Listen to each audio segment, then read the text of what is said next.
What is up, guys? Welcome back to the channel. Hope you guys are having an awesome day today. So check this out. So today's goal, whenever this little one goes down for sleep, is to shave the bay and start looking at this 1.8 right here and getting this 1.8. Okay, I'm gonna get you a snack, boo. Okay, I'm gonna bring AJ a snack too, and after I get these guys a snack, I'm going to look at this 1.8, probably try and get this head back on this 1.8. I want to strip it down and get the harness off of it and look at the harness, and also start shaving the bay of the 1.8. Okay, so I finally got her to go to sleep, and I'm just taking off the brake booster now. These crap right here were pretty rusted on there, so I'm just trying to take these off now. And I think I'm going to need the Mark 4 version of this one with the clutch one installed on this, so I'm going to be looking for that one too.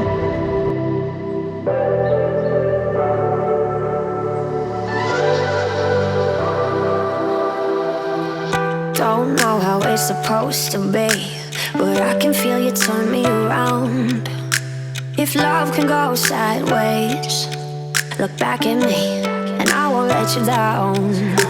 I couldn't find what I was missing in the open sea. I saw so many shows. Okay, so the main goal here is trying to get pretty much everything off of it, because there's a lot on this that I really don't need.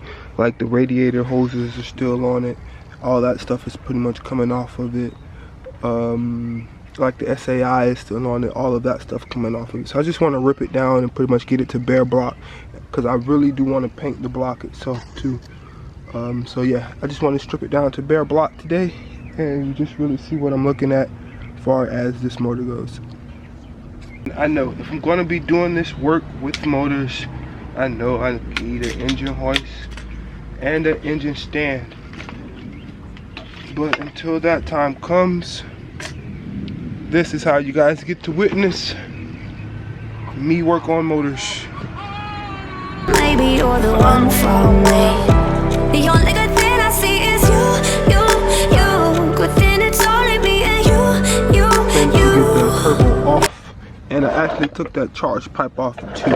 I think I could run this without that charge pipe. You guys let me know down below. Like I said, I've never had a turbo before, but I'm pretty sure I can run a turbo without a charge pipe.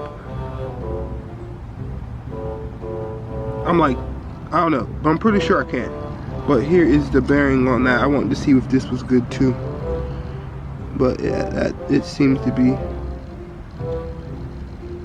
spinning pretty. Oh, there's a little play in it. See, look.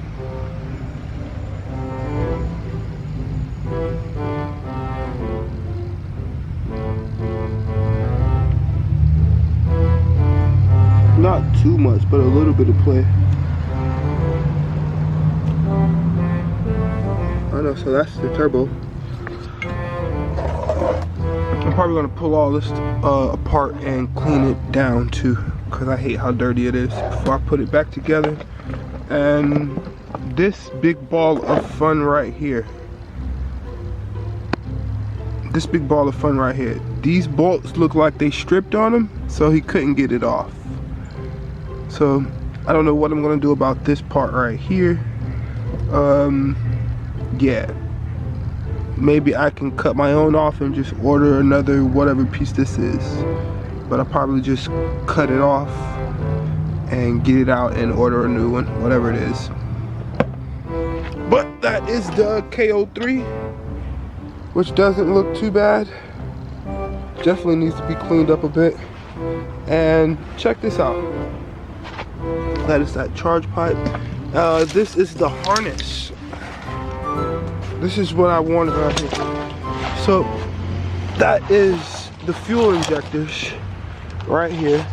The fuel injectors and the tops for the fuel injectors. And then I think it's like the blow off valve or something like that. The divert, I don't know, something like that. But that's that. The coil packs are right there. And then check this out. Voila, it's cut. The end of the harness is completely destroyed. So I'm pretty sure I can't use that, but I might just, I don't know. This harness is gone now, so that's no use for that harness anymore.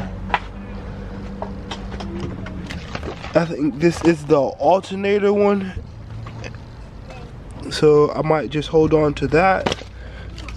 All of this. Oh wait, I think I found it. What is this? Hang on, that doesn't look like it's the same. It's definitely not the same amount of wires.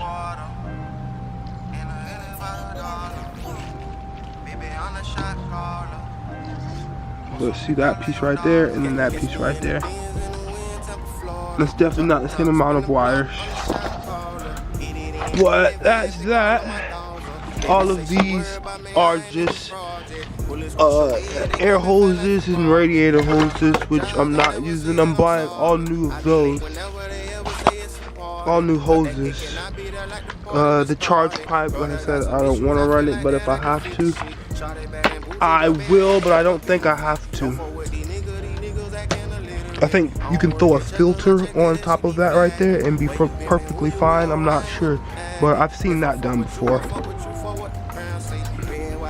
So after examining this block, I don't know how long this block sat for, but man, was it like completely rusted in some spots. The water pump, oh my god, destroyed, rust out. That's ridiculous. And then the bolt for the crank, that is so jammed in there that I don't know, that's not coming out either. So a little history on this motor right here. So this motor is supposed to have 100,000 miles on it, and it's all supposed to be timed. Everything's supposed to be together, good to go. Only reason why it came apart is because I needed to put it inside of my truck, and as one whole motor it would not fit, so I needed to take the head off of the block to transport it. That's why when you guys first saw this, it was just the way it was. Now, after looking at this bottom end and looking at the rust and everything on this block right here, I don't think I want to use it. Just because the amount of rust that's on it, right? I have this 1.8 bottom right here. And after examining this one, it has nearly as much of rust as this one does. So I think I'm gonna strip this one down tomorrow and use this 1.8 instead of this one, because this one is no good. And at the same time, I will also have a lightweight flywheel, because I don't think he's gonna come back and get this flywheel. So yeah, that is going to be my plans. The bolt doesn't look nearly as rusted, and this block looks a lot healthier than that one. So that is what I think my plan is going to be, and I am tired for today. She just woke up, so let me go take her a bath, and I will catch you guys in the next video. Remember guys, have an awesome day.